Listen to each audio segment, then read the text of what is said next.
game happened on Sunday. The first game is the New York Knicks losing to the Phoenix Suns 95-116. Due to the blowout, nobody really played huge minutes. Jalen Brunson went off 27 points. He was a minus 22. 27 points, 2 threes, and a block.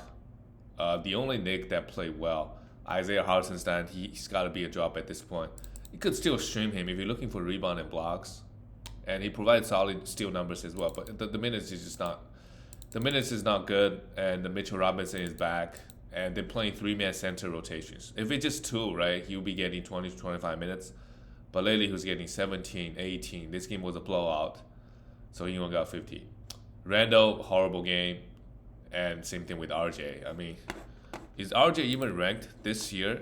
I mean, the counting numbers is nice, but really, if you're looking for points, yeah, he's not ranked.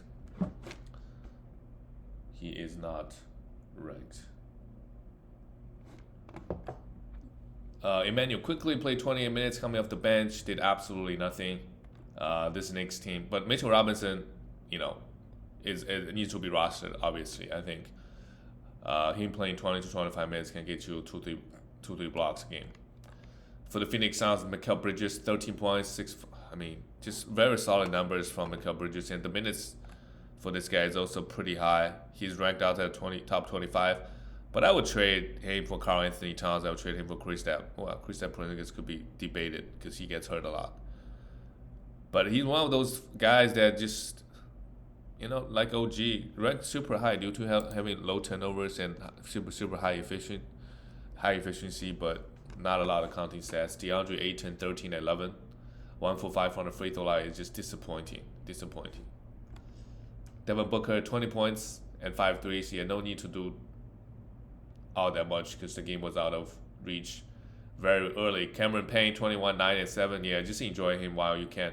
Chris Paul is gonna be out for another week, so it's like when Chris Paul first got hurt, he was saying he was questionable. He listed immediately questionable for the next game, and then he's being out for 2 weeks, and he's gonna be out for another week.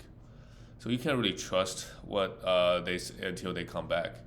The next game is the Washington Wizards have been winning some games. Beat the Charlotte Hornets 106-102.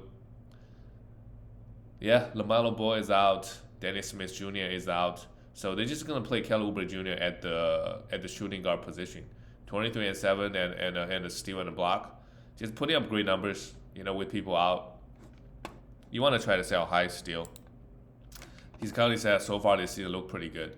Terry Rozier 5 assists, 7 rebounds, and a steal. Yeah, the efficiency finally fought off. Terry Rozier this year so far, he's been the old Terry Rozier, shooting 36.8% from the field while getting 0.6 steals.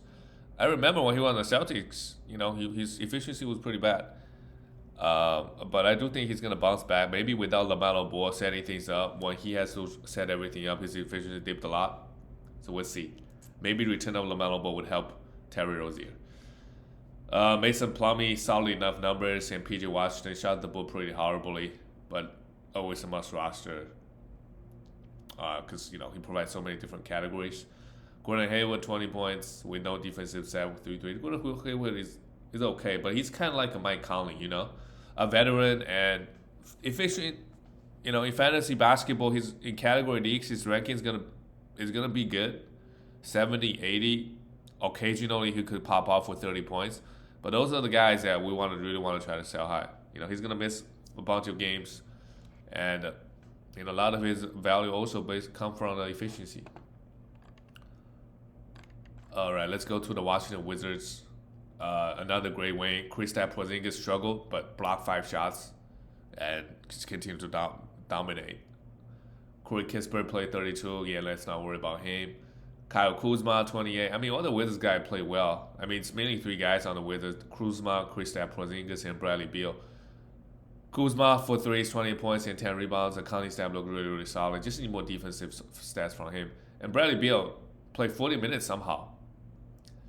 I think he got hurt a little bit toward the end of the game, so maybe he'll miss a game or 2 again. But this is a very solid game. 5 steals. I mean, Bradley Beal right now, this is probably a sell high if you can. But, well, he's a 24th overall. I mean, Beal can be a top 20 player. I mean, one year he was top 10. But he's not going to average 30 points. There's no way. Averaging 22, 23 points, yes. He could maybe go up to 25, 2 threes, but 1.3 steals. Let's see if can he be a 1.3 steals guy. Most likely 1 and 1.1, but it's not that big of a difference. But that's going to influence your rankings a little bit. And then 51% from the field is way too high. So his efficiency is probably going to come down a little bit, but probably top 30, around top 30 in that range rest of the season. Danny Advia, 12 and 13, good stuff from him, and a block. I like Danny Advia. He's a guy that we want to stream over like Will Barton, Jordan Goodwin, right? If they got a back-to-back, you tend to Danny Advia. Let's go to the next game. The Detroit Pistons lost to the Kings. It's high scoring. Kings, every single game is high scoring. And the news came out over the weekend, Cade Cunningham might elect to do surgery. That's really bad, right? If he does surgery, when is he going to come back? We don't know. So Killian Hayes is a must roster. Jaden Ivey probably is already mastered before this news. But yeah, these two guys, they're going to get a lot of run. Killian Hayes, just the 29 minutes, but 6 assists. He's going to give you a decent amount of assists and steals. Jaden Ivey just been scoring a lot. 24 points, no defensive stats. 4 for 4 from 3-point line, which is huge. But he's going to have efficiency issues. He's going to turn the ball over a lot. Marvin Bagley, I don't know if he's a must roster. You have a bunch of guys out, and he started at the center and only played 21 minutes. I guess he also had 5 fouls. But how much upside is really there? If you're looking for points and rebounds, you could have him, but every other situation, I would just leave him on the waiver wire. Bojan Bogdanovic, 21 points is good, 2 threes. And also this game, Sadiq Bey was out, so Isaiah Livers played a few minutes. But yeah. But Killian Hayes is a must roster. Cade Cunningham may come back, but it's just not looking good. A young star player on a bad team has an injury, right? It's Shai Gilgeous-Alexander situation. Why would they play him, right? Just do surgery and then be done with it. For the Kings, Harrison Barnes, 27 points. 10 for 11 from the free throw line is really good. Keegan Murray, 13 points and a 3. We still have to roster him. The minutes is there. He's going to be up and down. But on this Kings team, they score a lot. So he should have plenty of opportunity to put up some good numbers. Sabonis, for whatever, is only took 5 shots. But 15 points, 7 assists, 13 rebounds, and a steal is not bad. And De'Aaron Fox continues to be unbelievable. 9 for 9 from the free throw line. Maybe he's a new man now. 33 points, 7 assists, and 4 rebounds. De'Aaron Fox is the 17th ranked player. I think counting stat-wise, it's close, right? But he's shooting 56% from the field this year. What? And 85%. So those both efficiencies might come down a lot, but the counting stats might only come down a little bit. But let's see how high. Like if you can get a Fred VanVleet, if you can get a Karl-Anthony Towns, you do it. But again, it depends on what your team needs, right? But just from a purely ranking perspective, De'Aaron Fox is not going to be that high because he's not an efficient guy throughout his career. Kevin Huerter also a huge game, 4 threes. Kevin Huerter is a must roster. He's been so good this year. He took 11 threes. He makes a lot of threes as well. He makes and takes a lot of threes. All right, let's go to the next game. The Brooklyn Nets. They got Kyrie Irving back. They beat the Grizzlies without Ja Morant, without Jaren Jackson Jr. So a good win. And also, Ja Morant is week to week, so we have to pick up Tyus Jones. This is every single year. Ja Morant has an ankle injury, specific ankle injury. I think it's 3 years in a row now. And then when he does come back, he takes a big step back. Right? It's every single year. At this point, if you're gonna draft Ja Morant, try to trade him if he has a really hot start. Because more likely or not, given his playing style, he just gets hurt. Tyus Jones, a must roster, okay here, 13 points, 2 threes, and 6 assists. John Conchar is another guy that we should, because Desmond Bane is going to be out for a while, for like another week at least. So John Conchar is going to come in and play huge minutes. Really good game here. 2 threes, 9 rebounds, 7 assists. My God. What a pretty stat line. Steven Adams, just a rebound streamer, in my opinion. Santi Aldama, without JJJ, he only played 21 minutes. Yeah, we could just drop him and not look back. And Dylan Brooks took 30 field goals. My God. Had 4 steals. Yes. If you're pounding field goals, he's great. 31 points, 4 steals, and 4 assists. Good stuff from him. And let's go to the Nets. Okay, this is the first game Kyrie is back. He was in a bit foul trouble. Had 14 points. Okay, I mean, Kyrie's a top 10 player on a per game basis. So let's see if there's any scary stuff happening with him this year. If he's gonna do anything. Again, get suspended. Joe Harris, just a 3-point streamer, playing well. Seth Curry coming off the bench. They have a lot of shooting on this team. Seth Curry, Joe Harris. So starting Ben Simmons at the center. This game, I think Claxton was out, hurt. So Simmons started. What a game from him. 11 for 38. Yeah, for a player like him, having confidence is really key. It's really night and day.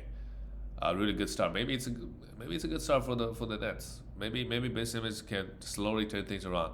He's obviously a must roster in fantasy, but this is a good start. But once Claxton does come back, what's going to happen with the rotation? I'm not 100% sure. Royce O'Neal still putting up numbers, and KD numbers, 8 for 8 from the free throw line, 26, 7, and 7.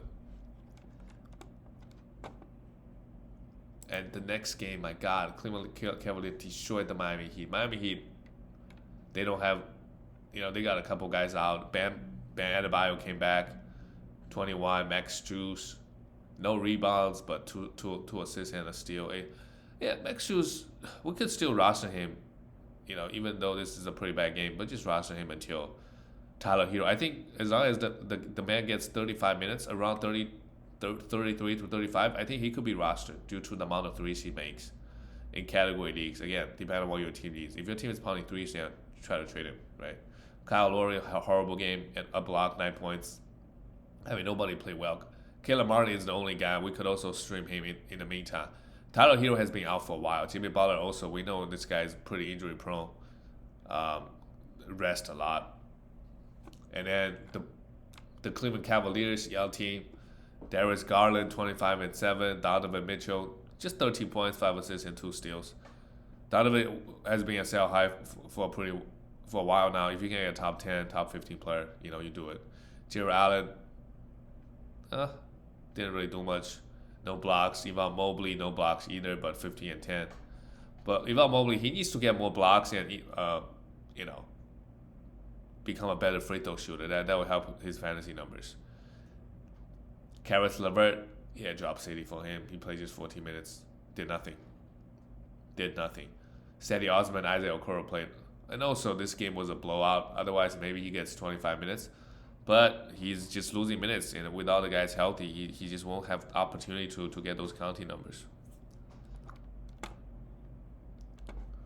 The next game, the Warriors. This might be their first road win, yeah? Read a lot of reports that the Warriors haven't won a single road game. And tonight they did it over the Houston Rockets. But it wasn't easy, right?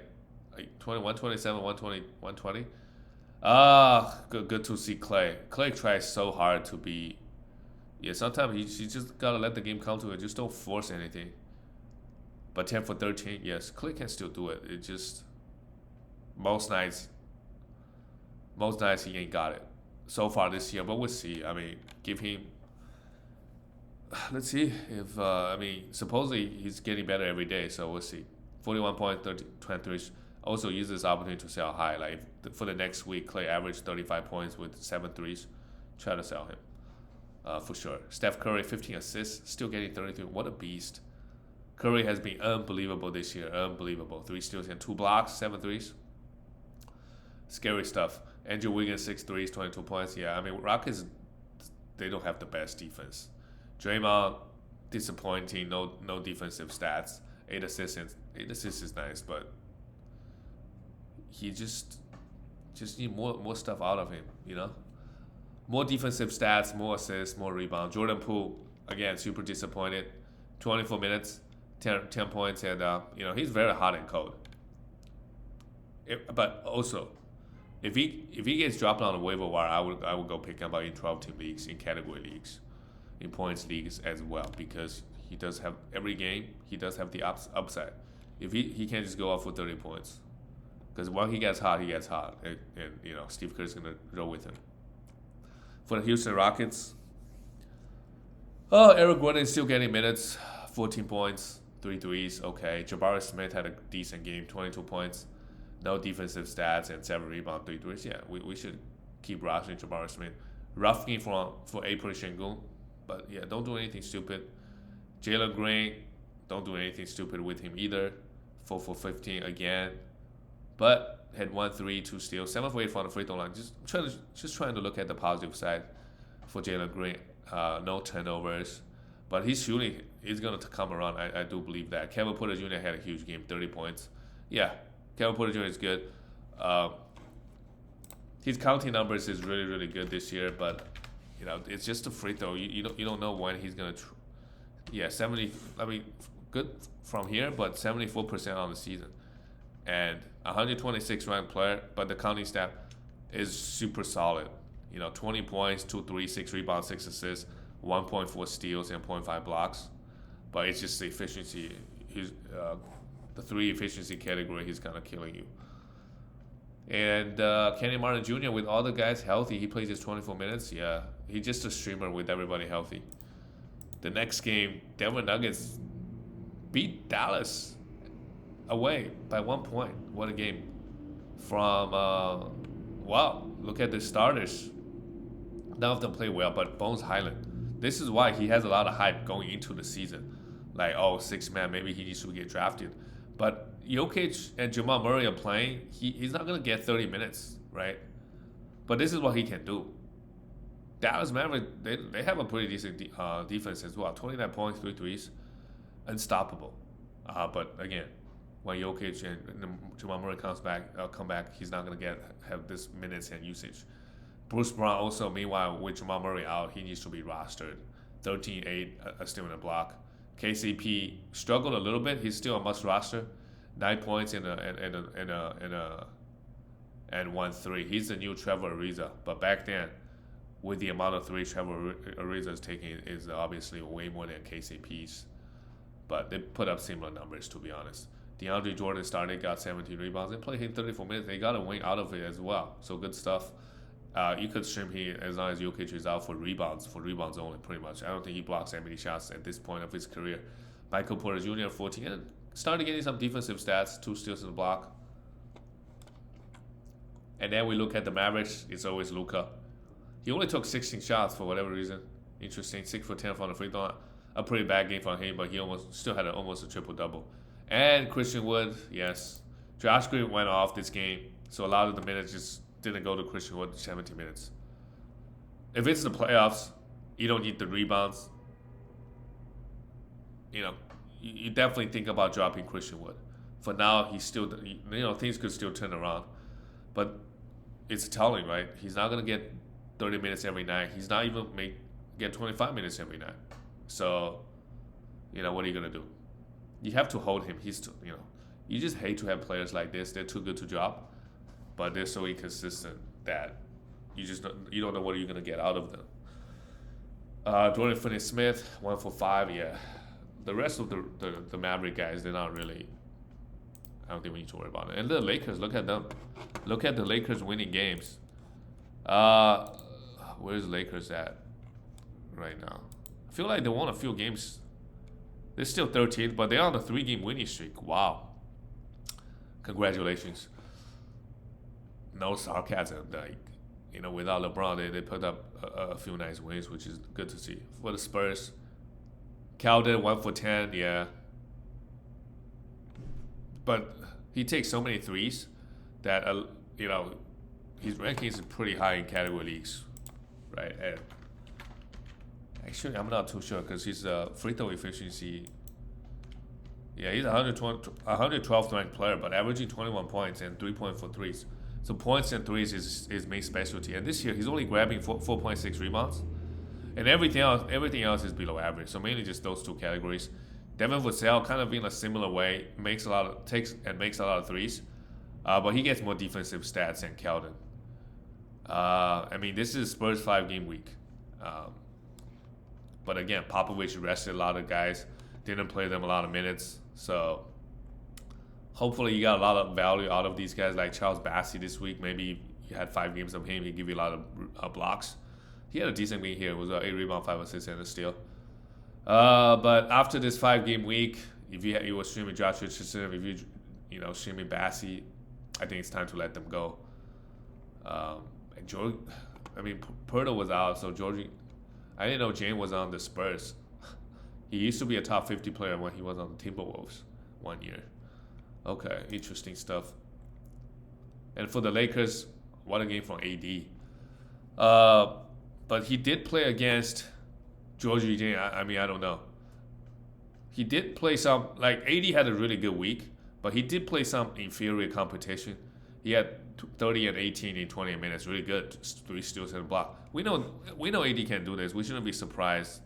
But let's see, like, is he continue going to do this? I don't think LeBron coming back really going to interfere with AD's.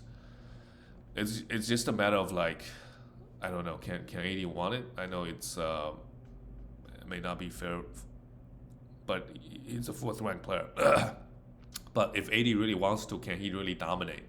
Or is his body going to break down every couple weeks? Every couple games? Maybe a sell high for AD as well. Like, because if you can get Luka Doncic for AD, I might do it. Because I know Luka is more durable. But again, it depends on what categories you're looking. If you want more points and if you want threes, for example, you definitely take Luka. And Luka this year is averaging 1.9 steals. I'm not sure that's sustainable. But think about selling AD high because right now it's his peak.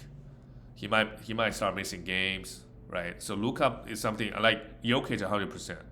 80 for Jokic, I would do it. 80 for KD, I'm gonna do it as well. But you know, right now KD's ranked higher. But you know, all these guys are close. But if you can get a healthier player, I would do it. Lonnie Walker played okay, no defensive stats, 14 and 2. And Patrick Beverly, yeah, I think Lonnie Walker is still a guy that we want to hold on to because he gets 33, 35 minutes a night, can knock down some threes, some points, and you know some defensive stats. Russell Westbrook, 10 and 10, okay. And Dennis Schroeder got 23 minutes. Yeah, Dennis Schroeder, Kendrick Nunn, those guys, Patrick Beverly, they got a lot of guards, but let's not worry about them. They're not really fantasy relevant. Maybe at some point this season. And that's it, guys. I'll see you tomorrow.